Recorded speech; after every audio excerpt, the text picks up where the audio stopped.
September 2ని పురస్కరించుకొని September 2 నుంచి డిప్యూటీ సీఎం T10 క్రికెట్ టోర్నమెంట్ని స్టార్ట్ చేస్తున్నామండి.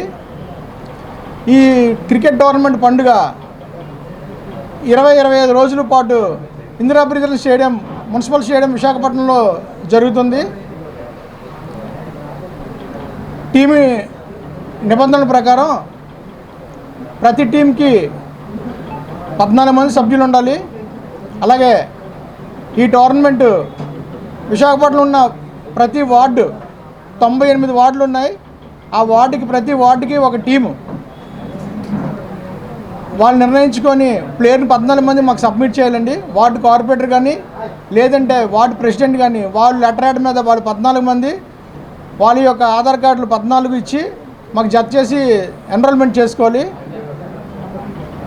వేరే వ్యక్తులు ఆ వార్డులో ఆడిన ఎడల వారిని టీం నుంచి బహిష్కరిస్తాం. టీంనే మొత్తంగా సస్పెండ్ చేస్తాం.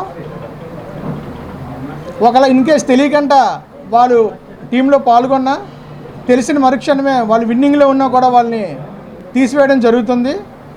ఈ విషయాన్ని ప్రతి ఒక్కరు గమనించాలి. అలాగే ఈ టోర్నమెంట్లో ఆర్ట్ టెన్నిస్ బాల్ టోర్నమెంట్ ఇది.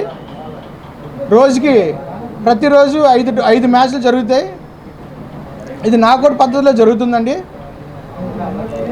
ఈ టోర్నమెంట్ డ్రెస్ కోడ్గా బ్లూ కానీ బ్లాక్ కానీ లోవర్, వైట్ టీషర్ట్, షూ కంపల్సరీగా వేసుకొని రావాలి.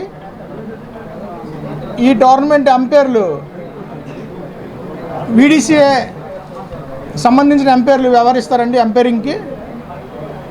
తర్వాత ఈ టోర్నమెంట్లో ఎంట్రీ ఫీజుగా 1000 రూపీస్ పెట్టాం, 1000 రూపాయలు.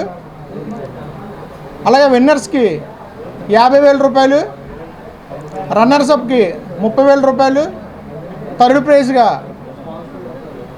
10,000 రూపాయలు, man of the match, man of the series, అలాగే పలు రకాలుగా బహుమతులు ఇస్తాం. ఈ టోర్నమెంట్ని పూర్తిగా జయప్రదం చేయవలసిందిగా కోరుచున్నాం. మాత్రం మేము ఇస్తామండి అంపైరింగ్ బాల్స్ అన్నీ.